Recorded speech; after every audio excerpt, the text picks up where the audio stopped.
How's it going, everybody? You're here with the Michael Lewis Marketing Suite, and for this tutorial we'll be going over the basics of editing a door hanger. So of course we're going to start off by going up to the door hanger tab at the top left.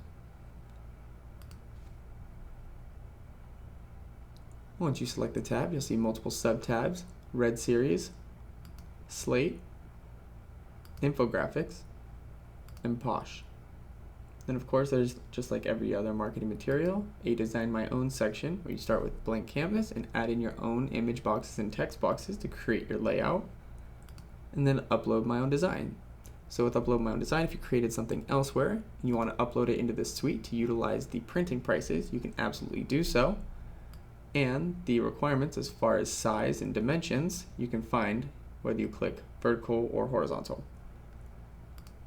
For this tutorial, we'll go ahead and use the Red Series. If you happen to be working on a smaller screen, you can of course click the larger preview underneath each template to get a closer look and see the layout as far as images, text, and contact info. Once you find the one you want to go with, go ahead and select the template by clicking on the image itself. At this point, you can decide whether you want to click here to select a back template and have it be two-sided, or just click Edit Selected Template, as we are going to do. And then of course, just like every other template, it makes sure that you are wanting to do a one-sided template. Hit OK.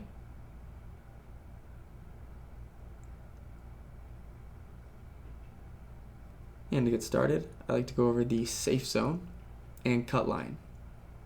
So the safe zone is this red dotted line, and the cut line is the orange dotted line. You want to keep all important information and photos inside the safe zone. So logos you don't want to have sticking out. If you have a QR code, you don't want that past the line, especially any text. Photos are the only ones you may not mind if you want to have the bleed effect where it goes off the edge of the piece. But if it's an important part of the photo, you don't want to chance it, keep it within the safe zone.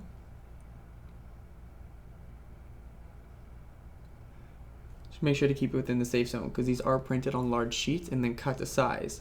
This is where it almost is always cut, but there is a margin of error, and that's why we recommend keeping it in the safe zone.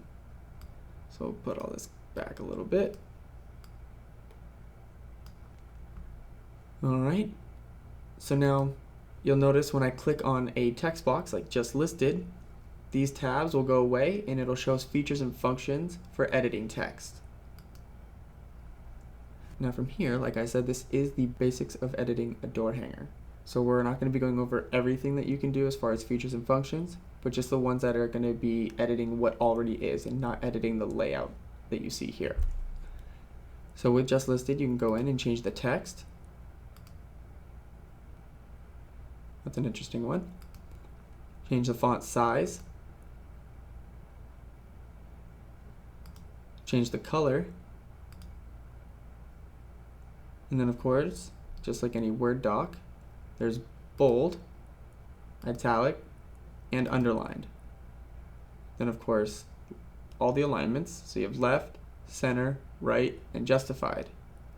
Now these alignments are based off of the edges of the text box, not the actual marketing material itself. So if I were to align this one with the left, it just goes to the edge of the text box. Same with centering. Then of course, if you want to change the text, you go ahead and click on it once and hit the space bar, and it brings up the text editor. Or you can double click and it brings it up the same.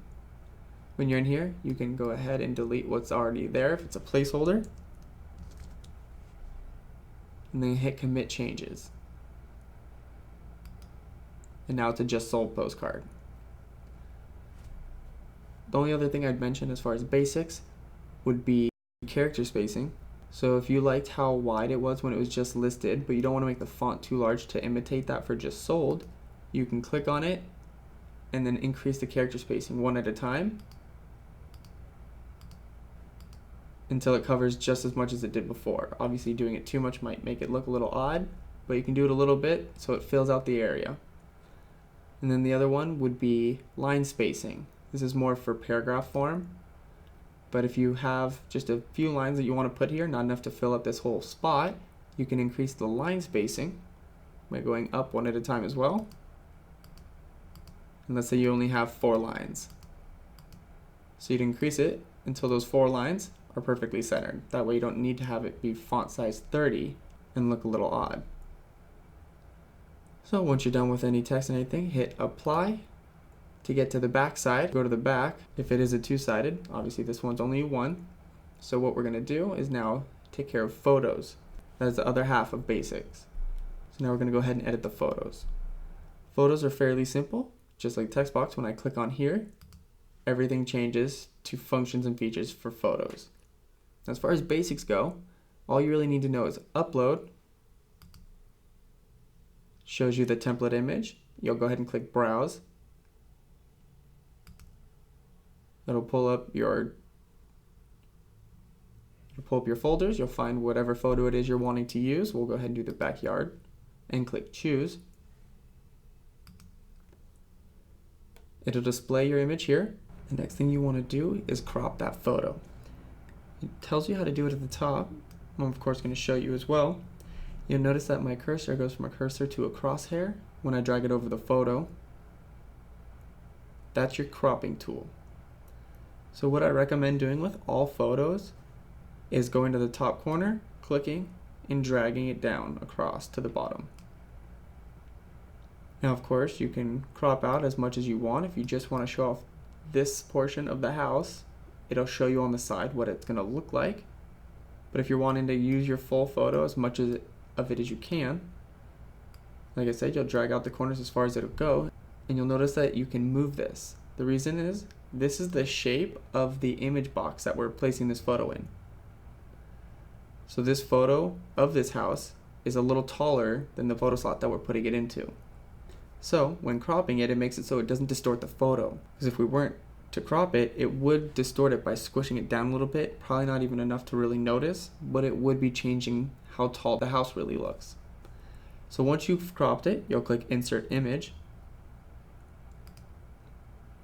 and you got your new photo there. So again, headshot, we click on the headshot, click Upload, Browse, and we input the same backyard photo and click Choose. If we aren't to crop this and just insert it, you'll see it doesn't fill out this whole area. So that's also where cropping comes into play. So if you have a horizontal headshot of yourself, you can go in, just crop out the portion that has your face in it, and insert that image so that you then have a headshot. So that covers photos. We already went over text, so that basically covers it. So at this point, you'd be done. If you like the way everything looks, go ahead and save your work. You'll see it saves with temp and then the date and time that you started creating the piece. You can delete that, and if this is for a listing, you can put in the listing address to have it organized in your saved work. Main Street.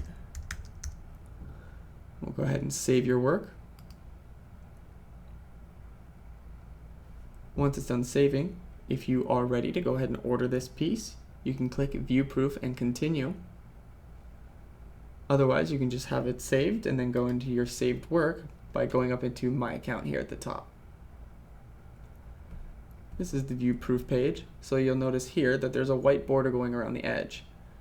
Don't be alarmed if you didn't select one with a border. This isn't actually going to print like this. That little white border is just showing you where the edge of the piece is, because we do have a black series for some of our templates, and with those pieces, the black blends in exactly with what the background is here.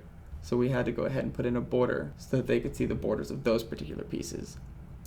So once you double check, make sure everything's correct, your headshot's good, contact info, photos, property information, everything's the way it should be, you'll go down, click Online Proof Approval, saying that everything on the piece is exactly the way it should be, and then Add to Cart.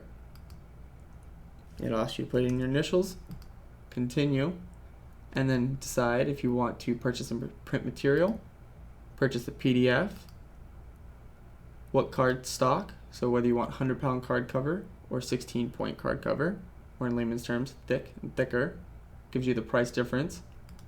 If you want the gloss coating, and then how many you want.